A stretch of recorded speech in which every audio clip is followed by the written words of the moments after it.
So we celebrate, Muslims are celebrating Ramadan, Jews are celebrating Passover, and Christians are celebrating Holy Week. So you would think that during this special time that there would be peaceful spiritual sharing. But unfortunately, we have not been experiencing that. Rather, we've been experiencing a huge amount of violence and hatred and bigotry.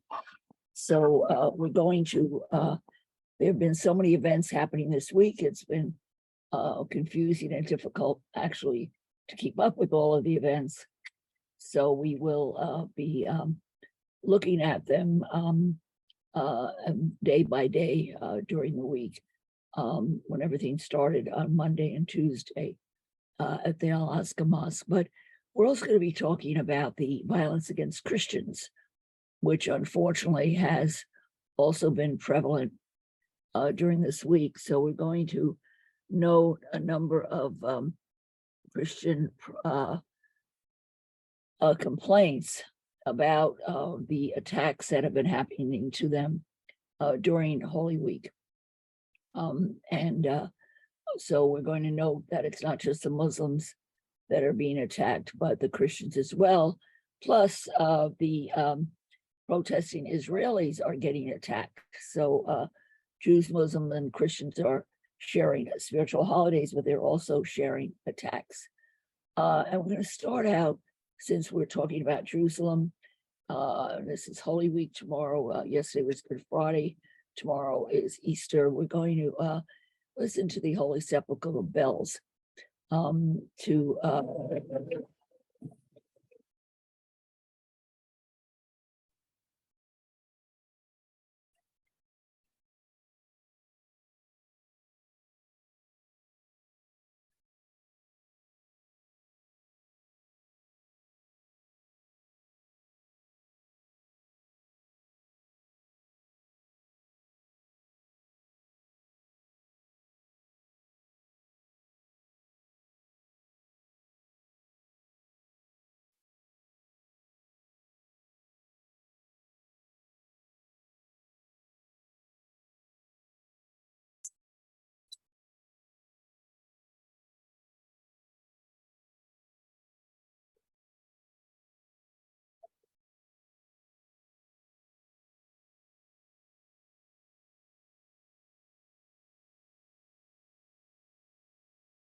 So we were celebrating the bells of the Church of the Holy Sepulchre because many people don't realize that many Palestinians are Christians, although many of the Christians have had to flee because of persecution and problems. But the Palestinian Muslims and Christians are very together. They when I was in Amman, when they were having ISIS or Daesh was attacking Christians, the Muslims and the Christians processed together in a big march for peace in Amman, Jordan. And here's a beautiful example of Palestinian Muslims and Christians chanting in near Jerusalem of peace. For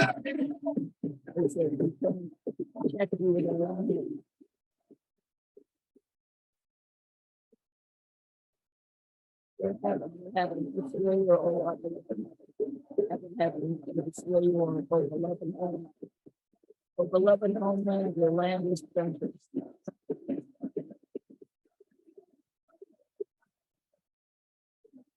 Your powers are heaven. Your farm.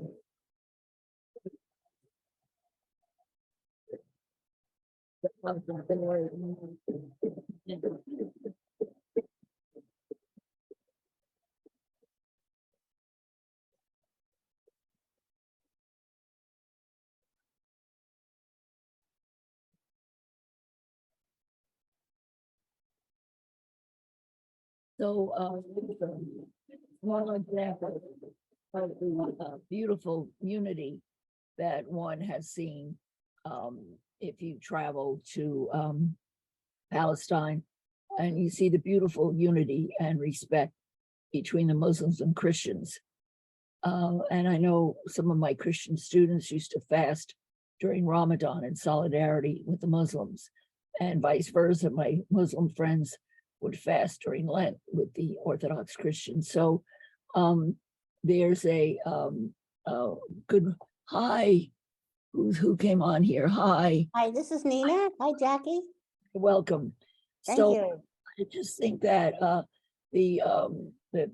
many people are not aware that the Christians are going through much of the same problems, many of the same problems as the Muslims. And this has been the week of hell. And we're going to take a look at the electronic intifada for a bit that has some comments on it. There's been so many things that have gone on. It's hard to keep up. And the most recent one, which was yesterday, a tourist was killed in Jaffa as border fire ebbs. That two sisters living in the West Bank settlement were shot dead while traveling in the Jordan Valley. So this has brought an escalation into the situation. And the article, Israel's fanaticism is setting the whole region on fire, is a very good summation of the fact that this current Israeli government and its fanatical attitude and violence against both Arab Muslims and Christians is setting the entire region on fire. And we're going to look at actually Haaretz, the leftist Israeli journal, when they wrote about the killing in Jaffa last night, which is the most recent event, where but they're not sure actually that this was a terrorist event because it's not clear. Evidently, a car, one tourist was killed and 7 were wounded in a Tel Aviv terror attack, and the assailant was shot dead. And the attack comes hours after 2 Israeli sisters were killed in a West Bank attack that also left their mother critically wounded. And we have a kind of a confusing situation here. A tourist was killed and 7 wounded by a ramming attack at a Tel Aviv beach promenade on Friday night. Emergency sources reported. The attacker was shot dead. According to the police, he was identified as 44-year-old Yusuf Abu Jaber from the Israeli Arab city of Kfar Qasim. Now, Abu Jaber is a very prominent family in Jordan.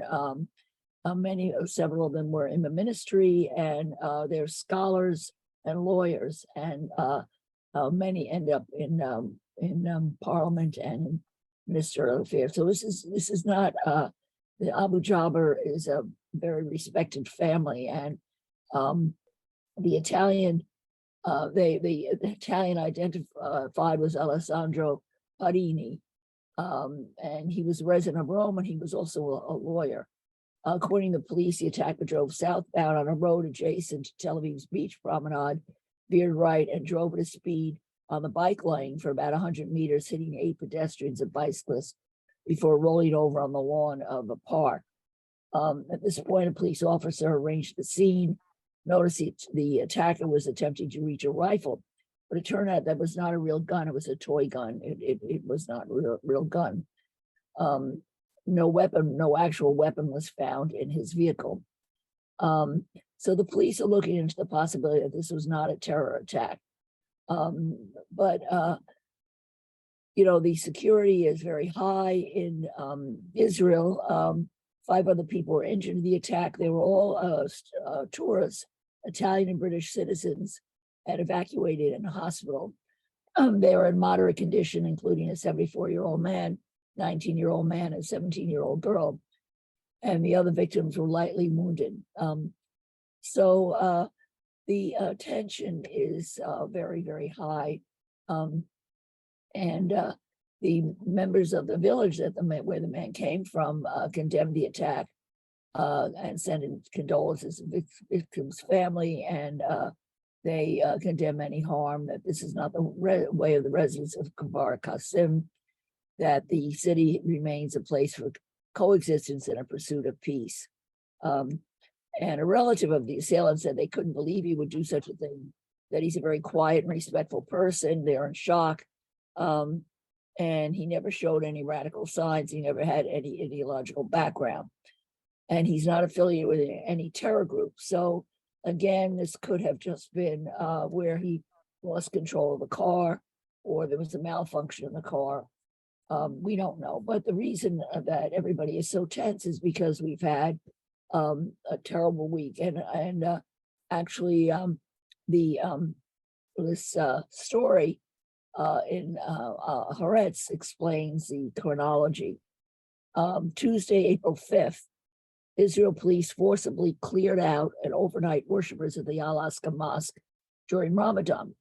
19 Palestinians were injured and about 350 are arrested. Then the next day, Wednesday, April 5th, an IDF soldier is injured in clashes in Bet Umar in the West Bank.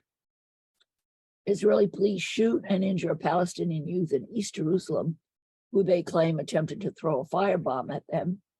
And then militants in the Gaza Strip fire 16 rockets at the Israeli border towns, hitting a factory in Sderot, town that I visited. 2 more rockets are fired towards Israel during the Passover Seder. Then Israeli police again enter the Aqsa Mosque to clear out worshipers. This time, 6 are injured. An Israeli shoots and injures a Palestinian youth after he apparently attacks him. So that's on Wednesday. So we're going to look on at the mosque. We'll look at some videos about the mosque attacks, because that's very important for us to understand. This spring, discover a season of exciting youth work.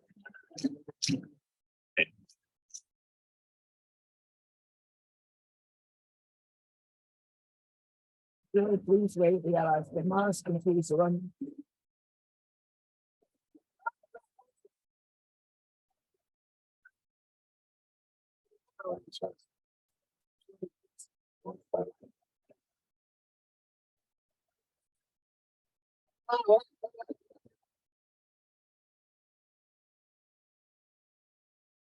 Police claim they were removing rioters holed up in the mosque along with fireworks.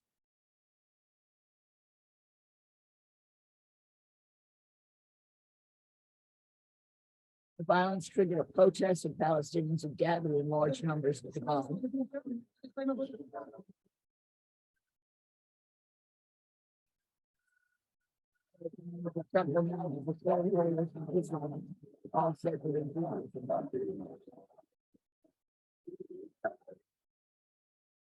So that's we can see that is a very powerful protest, and we're going to look at this interesting video, which talks about dozens of tied up Palestinians on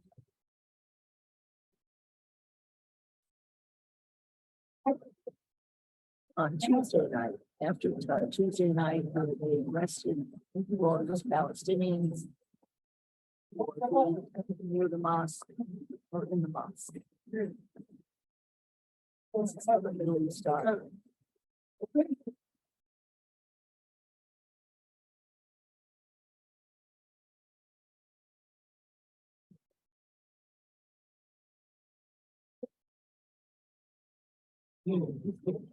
Now, this behavior is all condoned by the far right Israeli government. We have a huge problem with a government that exploits the situation and has created even more violence. So here's a Al Jazeera update. Police raid Al-Aqsa for a second night.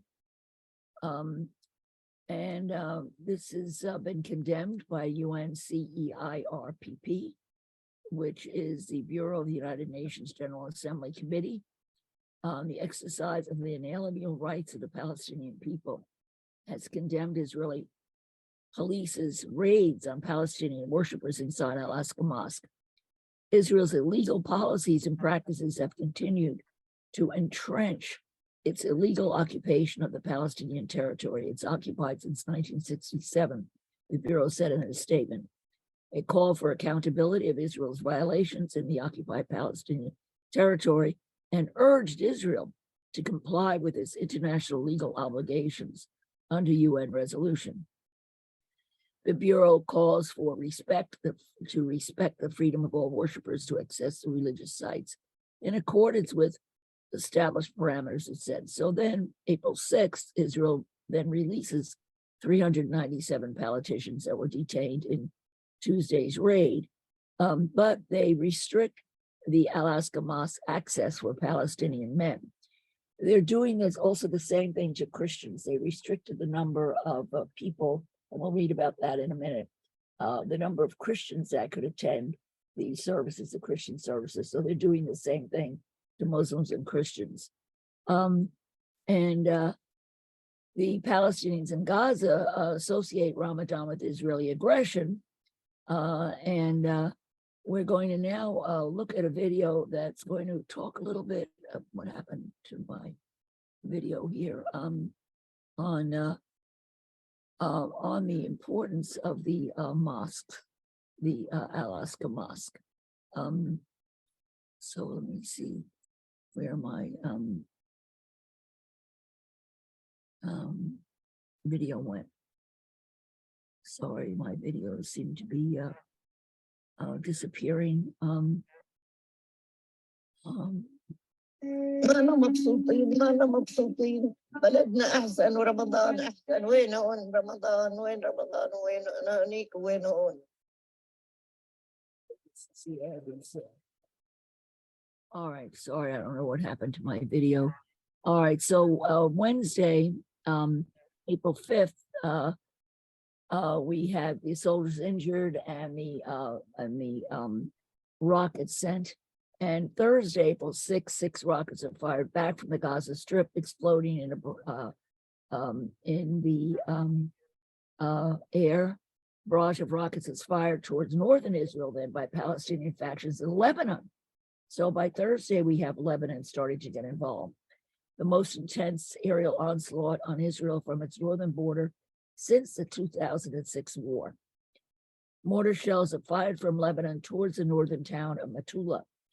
An IDF soldier is wounded by gunfire in the West Bank, and Israel strikes back targets in Lebanon and the Gaza Strip. This is on Thursday.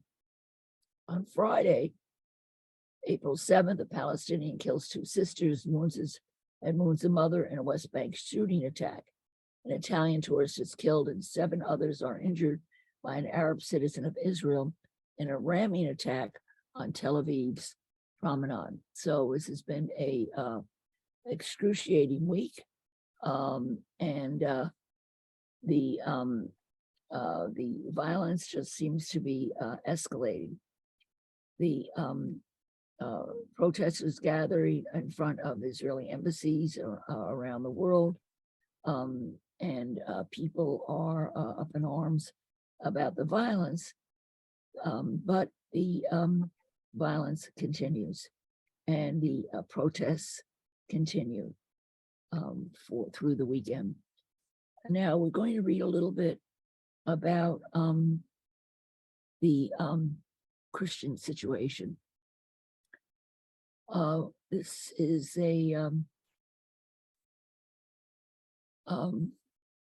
been a big problem for many years, but it's kind of under the radar. People are not paying attention, and there's been this year has been a huge rise in violence against Christians.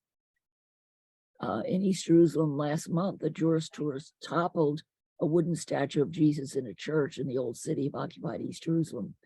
This was the 5th attack against Christians in 5 weeks. Following the act of vandalism at the Church of the Flagellation, Father Nicodemus Schnabel of the Dormition Abbey, just outside the walls of the old city, tweeted, "Welcome to the new Christian hating Israel. encouraged and supported by the current government. Violence against Christians is not a new phenomenon in Jerusalem, something I've experienced. But since Israel's most far-right government in its history has taken over, the problem has significantly swelled. Dr. Amin Ramon, a senior researcher at the Jerusalem Institute for Policy Research and an expert on Christians in Jerusalem, explained how Jewish extremists attacking Christians run in the same circles as members of the Israeli government's coalition.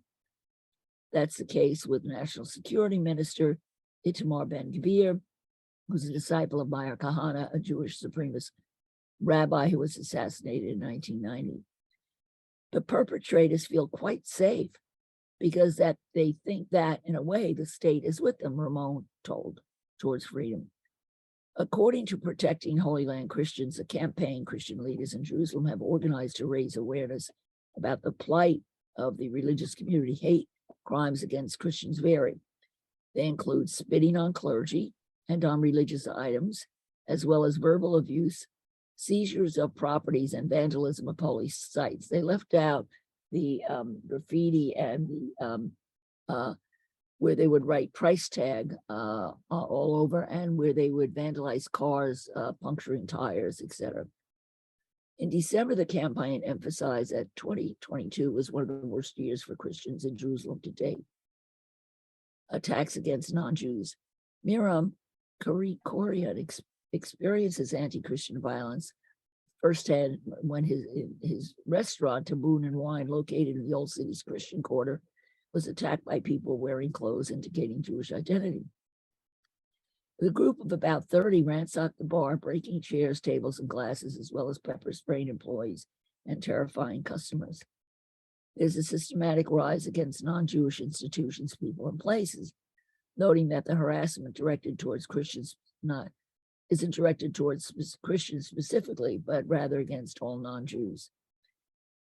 Kourian said he wasn't surprised by the attack, having grown up in the Armenian Quarter, where violence against Christians is a common experience. After these kinds of incidents started to happen twice a day, even in the Armenian Quarter, Father Agam Goritsyan, chancellor of the Armenian Patriot of Jerusalem, Goritsyan said he didn't want to blame Israel's new government for the stark rise in violence against Christians, but rather suggested a culture of impunity is responsible. We are complaining about anarchy. He said that everybody can and does whatever they want and nobody will be punished. So lack of protection from the police, they call the police, they don't come, they don't do anything. He filed official reports. Some suspects were arrested, but no charges filed. The police station is located next to the Armenian Quarter, yet Christians in Jerusalem have often accused law enforcement of inaction when dealing with anti-Christian violence. The biggest problem is no one feels safe by the police or by the authorities. The police are easily deceived by Jewish assailants. The extremists know how to behave during the attacks. They attack, and then they scream that violence, and the police are tricked. So the Christian presence is in decline in Palestine, a rapid population erasure from its land. According to Protecting Holy Land Christians, Christians are estimated as making up less than 1% of Jerusalem's population. They don't feel they have police protection. They've lost representation of the government. There's no address on the high level of Israeli establishment for the Christian factions of Jerusalem, explaining that the Israel's now defunct religious affairs ministry was once powerful and now is over. So this is a big problem. And the Secretary of State, the heads of the churches have asked Israel for safety at Easter because violence has been arising against them. So the pastors of the churches in Jerusalem from all the different congregations, different types of Christianity, have sent a joint Easter message for freedom to worship safely in the Holy Land.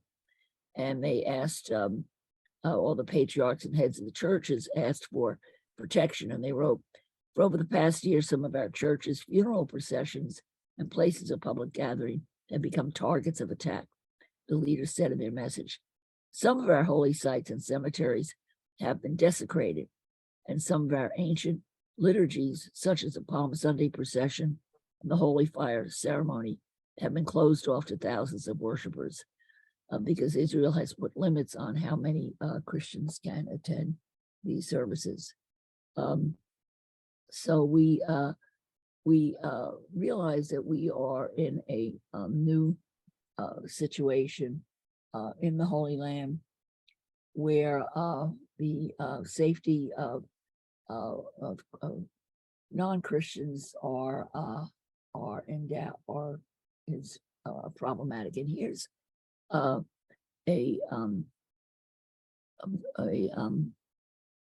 video of the attack during last year's. Do this with 6 seconds technique to restore perfect eyesight from the comfort of home.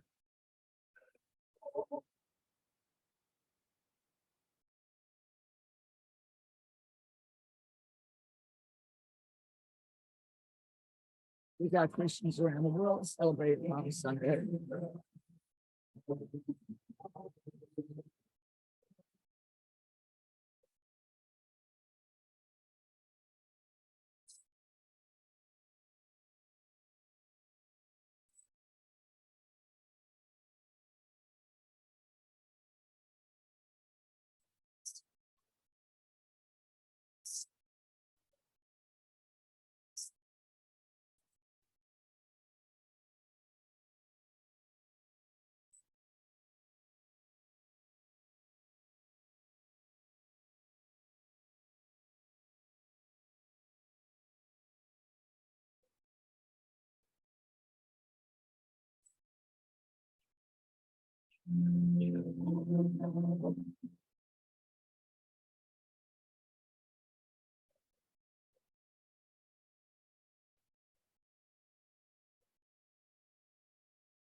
It's showing the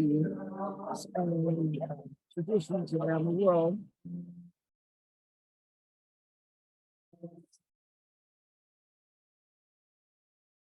And the problem was that in Jerusalem, there On was February attack. 2nd, a man entered the Church of the Flagellation in the Old City of Jerusalem and knocked down a statue of Jesus. The Franciscans that take care of pilgrimage sites in the Holy Land made a statement denouncing the 5 attacks carried out against Christian sites in recent weeks. For example, on the walls of a monastery in the Armenian Quarter, graffiti was written saying "Death to Christians," and the Maronite Community Center Ma'alot has been vandalized. From the Holy Land, the Franciscans expressed their concern about the increase of tensions in the whole region, as Pope Francis did at the January 29th Angelus. Con grande dolore apprendo le notizie che giungono dalla Terra Santa. Great sorrow La spirale news di of the Holy morte che Land. aumenta di giorno The in giorno spiral of fa death altro that che increases chiudere day by i day pochi only spiragli destroys. di fiducia che ci sono tra i due popoli. The Latin Patriarch of Jerusalem, Archbishop Pier Battista Pizzaballa, has called upon local authorities to take appropriate action to ensure the safety of the Christian community in the face of increasing violence.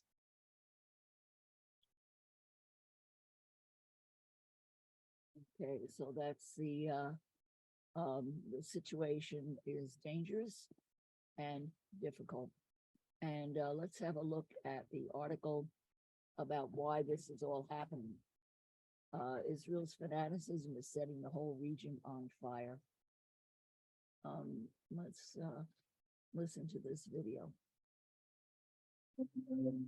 Ali Abunima is the director for Electronic Intifada and the author of The Battle for Justice in Palestine. He joins me now live. I'd like to hear your reaction first. Does this escalation, given the attacks the last 2 nights at the Aqsa Mosque, come as no surprise to you?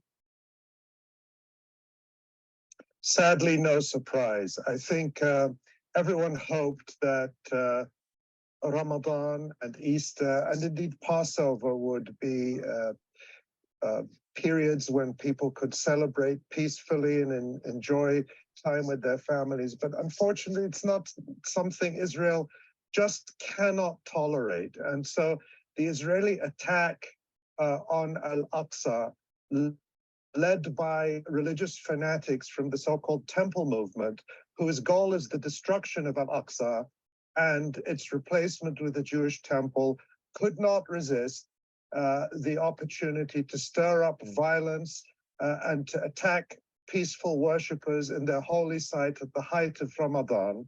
And it's a repeat of what we saw 2 years ago in May 2021. And inevitably, there was a response from resistance groups to send the message to Israel that you cannot attack Palestinians in Jerusalem, you cannot attack Al-Aqsa Mosque and expect that the resistance will sit with its hands tied. So this entire crisis is of Israel's making. Israel is solely responsible, with one caveat, which is that Israel's enablers and backers, the international sponsors of this occupation regime, of this apartheid regime, principally the United States, but also the European Union and some of the Arab regimes, are responsible for the savagery and barbarism, and now the threat of an even greater war that Israel has yet again unleashed on Palestine and even beyond Palestine. You mentioned the coinciding of Ramadan, Passover, and Easter, and as you said, you would think that it would be a peaceful time, but of course we have seen this cycle of aggression and violence in the past. Do you expect to see even more aggression from Israel during this coinciding of these holidays? Well, as we're speaking, Israel is bombing Gaza.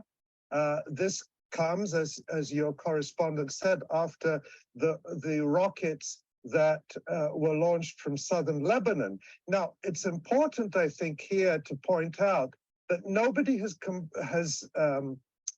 has claimed responsibility for the rockets from Lebanon. But Israel quickly blamed Hamas and is bombing Gaza. Why? Because Israel knows that if it were to blame Hezbollah, the resistance group in Lebanon, and if it were to retaliate against Lebanon, Israel would face a formidable enemy. The arsenal that Hezbollah has, the military capabilities that it demonstrated in the past, including in the war of 2006, when Hezbollah defeated and humiliated the Israeli army, that's something Israel doesn't want to tangle with again. So the Israeli leadership put the blame on Hamas as a face-saving measure because Israel doesn't want to risk a conflict with Hezbollah.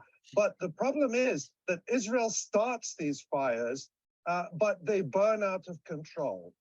Israel starts them, but Israel doesn't always decide when they end. So we are dealing with a pyromaniac regime led by religious fanatics, racists like Netanyahu, Itamar Ben-Gvir, Bezalel Smotrich, people who say openly that their goal is to destroy the Al-Aqsa Mosque and the Dome of the Rock and to replace them with a Jewish temple. Okay. So the question is, will Palestinians be left alone to handle this wild regime, or will we finally start to see the so-called international community, which has been sending tens of billions of dollars worth of weapons to Ukraine to help them resist against a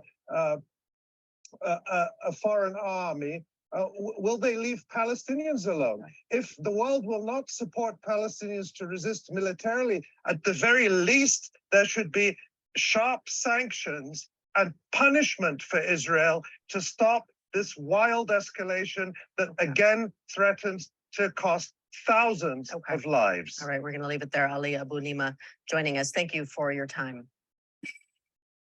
Well, that certainly explains a lot about the situation. And I think it's very interesting that he pointed out that Israel's blaming Hamas because they're afraid of Hezbollah in Lebanon. Hamas is not in Lebanon. So the rockets came from Lebanon. Israel's bombing Gaza because they're afraid of Hezbollah in Lebanon. I think that was a very important point that was made.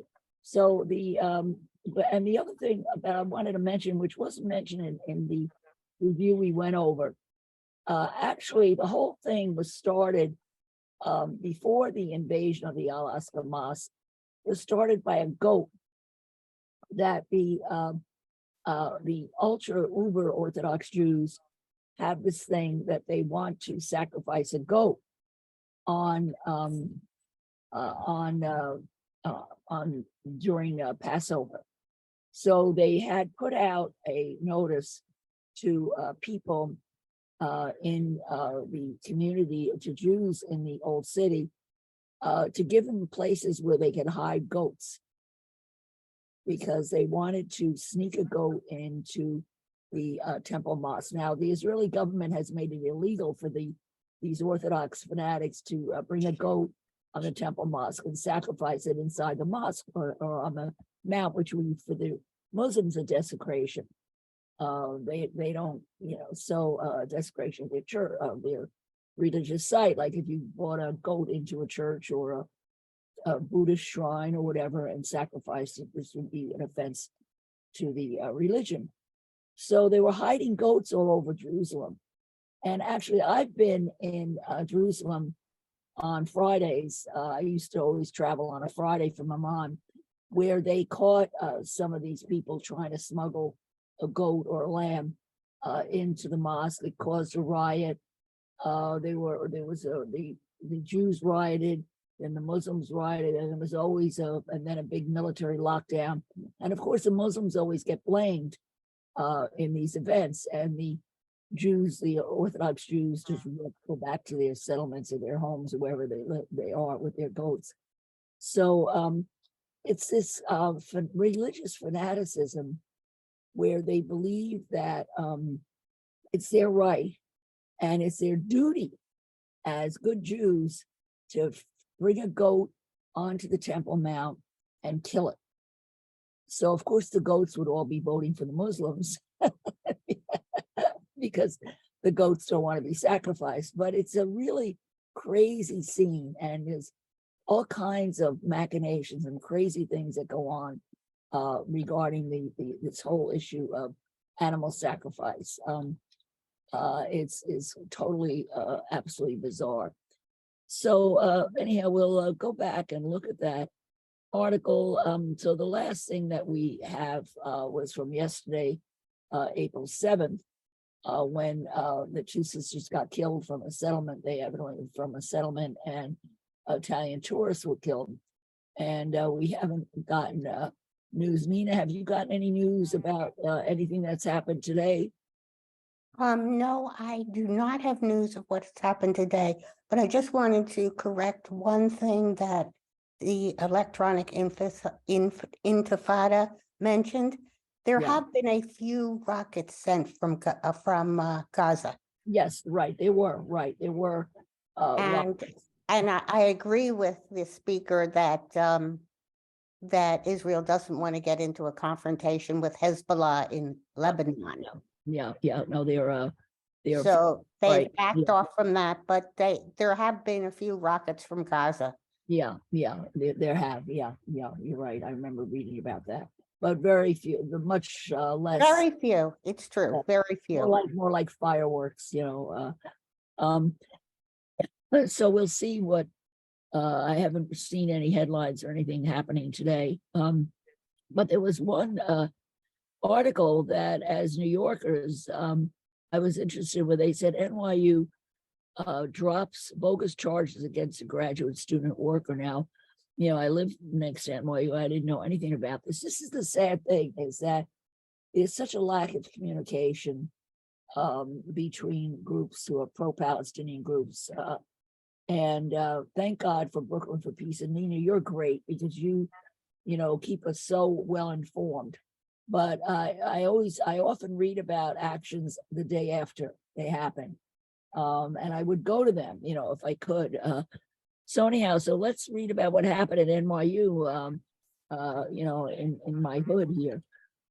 They say after months of steady union organizing and public pressure, NYU dropped its charges against a graduate student over an alleged vandalism of a piece of trash. What? And here it is, NYU victory. NYU withdraws false accusation against pro-Palestinian graduate student worker. This sounds crazy. Last summer, Nahi Idris, who worked in the BOPS library mailroom, saw a discarded Israel Postal Service bag that had been sitting in the bin for days. She wrote "fuck" over the word Israel and "free Palestine." Something I would do. The university charged Idris with vandalism and writing potentially anti-Semitic words on the discarded bag, even though nothing she wrote expressed any anti-Jewish bigotry whatsoever. But her union stepped in along with the attorneys at Palestine Legal. I mean, it was garbage, man. She's writing on garbage. It's crazy. Idris is representative with the Union for Graduate Workers at NYU, accompanied her in a hearing with the Human Resources Department at the university in late December, in which administrators admitted that the vandalism charge would not have been an issue if it were not an anti-Israel message. There you go. According to Dylan Saba at Palestine Legal. So Saba spoke to the Electronic Intifada in January after Idris was not rehired for her library position. Oh, great. So they fired her too. Wow. And notably, NYU had adopted parts of the International Holocaust Remembrance Alliance's working definition of anti-Semitism, right? As in a voluntary settlement with the U.S. Department of Education. Not really voluntary. If you remember, we talked about that these schools were pressured. If they wanted to keep getting federal funds, they had to adopt it. Israel lobby groups had filed a federal complaint in an attempt to censor students' political expression at NYU. Promoted by Israel and its lobby, the IHRA definition conflates criticism of Israel on the one hand with anti-Jewish bigotry on the other. It's become Israel's lobby's key weapon in North America and Europe to enforce censorship about Israeli crimes against Palestinians. However, NYU explicitly removed the IHRA definition's examples, which smear Palestinians' rights activism and criticism of Israel as anti-Jewish bigotry. But lawfare organizations such as the Louis D. Brandeis Center for Human Rights Under Law, led by career Israeli lobbyist, Kenneth Marcus, yes, have been pressuring the NYU administration to add the Israel-related clauses back into their regulation. Despite the pressure, NYU dropped the anti-Semitism charges against Idris on February 3rd, Palestinian Legal says. The civil rights group stated that on 30th of March, NYU agreed in a settlement with the union to drop the vandalism charges and rehire Idris to the library effective immediately. Well, that's good news. So we have some good news there for a change. The settlement also included an award for back pay for the time she went without a job.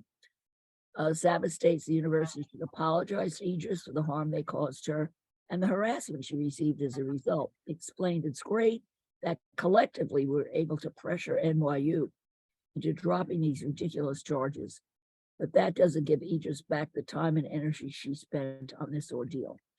In the same statement, Idris noted that persistent student organizing and strong union representation can be a significant force against Israel's lobby smear campaign. The fact that I was targeted and almost lost my job for writing a pro-Palestinian statement on a piece of trash shows the impact right-wing Israel advocacy groups have on our university administration, she said. But by leveraging our collective power as students, workers, and organizers, we were able to prove we cannot be intimidated into silence, and that Zionism has no place in our universities, she added. Hey, welcome, Robert. Hi. So this is great news. It can be very depressing to read the news, but when you read about a small victory like that, it certainly gives us some hope. And I'm wondering what's going to happen in the next couple of days. So Nina, I count on you to keep us posted. You have an amazing ability to find what's going on in all your various resources. I find the Middle Eastern Eye is also very good, that they provide a lot of good information as well as the It's electronic. a Zoom meeting about Palestine. Yeah, yeah. Well, do you, what's your main source for information, Nina, that you find the most reliable? Well, I just to know what's going on every day, I read Haaretz. Yeah, Uh, me too. Yeah, me too. And the shift, which is The way the recipe said was to cut it in rather large wedges, and I find those don't brown well. And then Okay. Robert, I had to mute you because we could hear you, somebody talking in the background. Go ahead, Nina. Oh, yeah, I read Haaretz every day. And because you at least you find out what's going on a daily basis. I Yeah. also find the comments in Haaretz very interesting Yeah, after the articles. Other than that, I read a variety of things. Yeah. And I think that a point that Peter Barnard made recently, that in order for the protest movement in Israel of Israeli Jews to be successful in terms of negating the judicial overhaul, that they really need to join with Palestinians and at the same time support Palestinian rights. Yeah. And I agree with that. I think that the situation has gone far enough that there has to be some alliance between Israeli Jews, I don't know whether it can happen, and Palestinian resistance movement. And maybe it just simply cannot happen, but the Israeli Jews cannot stop this administration by themselves. yeah, yeah. Well, I agree 100%. And one of the things that I noted that in some of the Jewish protesters, some of the Israeli Jewish protesters were expressing solidarity with Palestine. And what's interesting is that the Jewish Israelis don't want to be treated like the Palestinians are, because the Palestinians' court system is basically military court system, and Right. that the civilian secular courts have very little power. And this is what the Netanyahu is trying to set up for Israelis. And the Israelis don't want to be treated like Palestinians. So I find, and some of the Israelis are connecting the dots. And there has been some definite crossover, but not a lot. Not a lot. Because well, you know, so many of the Israelis have been so propagandized against Arabs. You know, they're forbidden from going there. Israelis are forbidden to travel to Palestine because the Israeli governments don't want the Israelis to see how the Palestinians are being treated. So they're forbidden. But what's interesting is that a lot of the American Jews now, you have your groups, Jewish Voice for Peace, Rabbis for Human Rights, Ruach, and J Street and stuff, who are really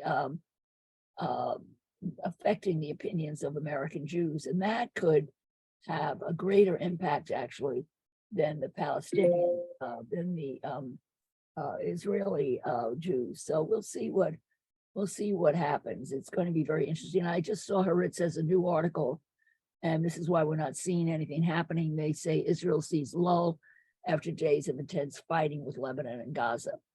So they are seeing that things have seemed to have calmed down. And I wonder, they say while Gaza border communities were told they no longer needed to keep close to shelters, tensions in the West Bank rise after 2 Israeli sisters were killed in a shooting attack that also left their mother critically wounded. And they called up the Air Force reservists. I wonder if they all showed up. And the article, let's listen to the article. You can. Israel sees lull after days of intense fighting with Lebanon and Gaza by Yenif Kubovich. While Gaza border communities were told they no longer needed to keep close to shelters, tensions in the West Bank rise after 2 Israeli sisters were killed in a shooting attack that also left their mother critically wounded. Israel's chief of staff calls up Air Force reservists. Israel's fierce fighting with Palestinian militants in both Lebanon and Gaza appeared to ease on Friday after 2 nights of fire exchange and a West Bank terror attack that killed 2 sisters and critically wounded their mother. While Gaza border communities were told they no longer had to remain near shelters on Friday morning, Israel's chief of staff ordered the call-up of some reserve forces, with an emphasis on Air Force reservists. The latest escalation began when Israeli security forces clashed with Palestinian worshippers overnight into Wednesday at the Al-Aqsa Mosque, Temple Mount, a religious site in Jerusalem that is holy to both Jews and Muslims, and arrested more than 300 of them. The clashes occurred after several hundred Muslim worshippers had barricaded themselves in the Al-Aqsa Mosque with stones and firecrackers, demanding the right to pray there overnight, something Israel has in the past only allowed during the last 10 days of the Muslim holy month of Ramadan. During the 3 days of the violent escalation, dozens of rockets were fired from Gaza and 34 from Lebanon and Israel following the clashes, with Israel responding with airstrikes. The salvos included the largest from Lebanon since a 2006 war with Iran-backed Hezbollah. They interrupted the Jewish holiday of Passover and sent residents running for shelters, while Israel accuses the Palestinian militant group Hamas for launching the rockets from Lebanon. No group claimed responsibility for it. Later on Friday, 2 Israeli sisters aged 15 and 20 were killed in a shooting attack in the northern West Bank that also left their mother, 48, critically wounded. According to reports, a Palestinian man was also wounded in the attack. The Israeli army has not yet apprehended a suspect. Although Israeli forces arrested 15 Palestinians for waving terror flags, Friday's Ramadan prayers ended relatively peacefully. The Associated Press contributed to this report. So waving terror flags, I guess that's waving a Palestinian flag. That's quite a commentary, isn't it, on where the Israeli mentality is. Certainly is. That, but they love putting their flags all over Palestine. I was shocked when I traveled to Palestine. I happened to go there. I think it was Land Day, which we had 2 weeks ago, and all of Palestine was covered with Israeli flags up and down the highways. I was like shocked, like, well, how can they, this is supposed to be Palestine, and they forbid Palestinians from flying their flags. And actually they banned art. There were artists who were exhibiting art in Palestine, in some galleries in Ramallah, and galleries in Israel that showed the Palestinian flag in the artwork. And they were confiscated and banned from showing art that had Palestinian flags in them. So you know what the artists did? You know what they did? No. They started painting watermelons. And they used watermelons that had the same colors as the Palestinian flag. So all of a sudden, you can Google it, and there's all kinds of Palestinian watermelon art. So the artists who were forbidden from painting flags started painting watermelons, which is hysterical, because, so stupid what they had to ban the flags from the art, and they're not allowed. So they fly flags with watermelons on them, and they make art with watermelons on them. So, well, we'll see what happens. And it can be very depressing. But what's the irony of, there's 2 big ironies that I think about this week. Number one, Jews celebrating Passover, and my family is half Jewish, and I've celebrated, hundreds of Passovers, that it's celebrated as a feast of religious freedom. So, and you have these new Seder books that are all emphasize religious freedom for everybody, blah, blah, blah. The problem is that Israel is not celebrating religious freedom. They're celebrating religious freedom for themselves, but not for anybody else, not for Muslims or Christians or Buddhists or Hindus or whatever. So the irony and the contradictions are just huge at this time of year as we look at what's going on in Israel. It's just mind-blowing. So we'll see. And the other big irony is that the Israelis are all out advocating boycott.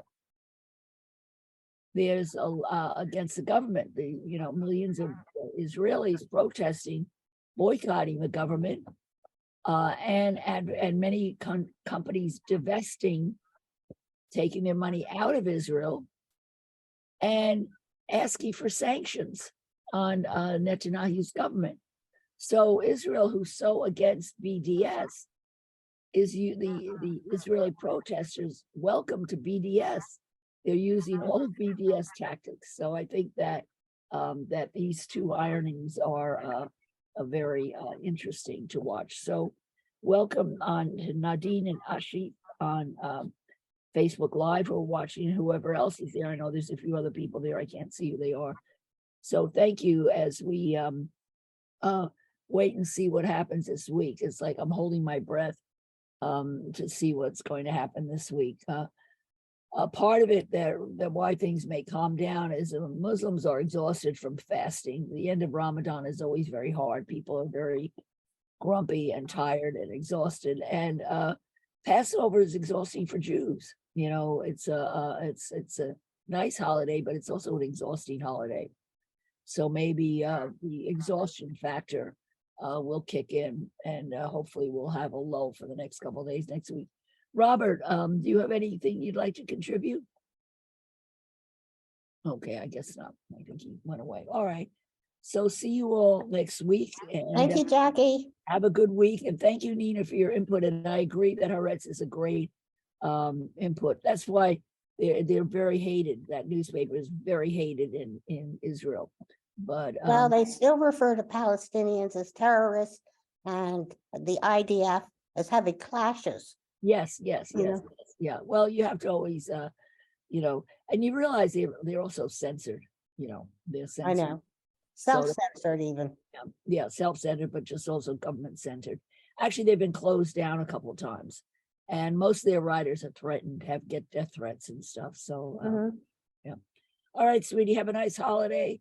Same And to you. next week. Okay, bye-bye. Bye-bye. Thank you. Bye, thank you.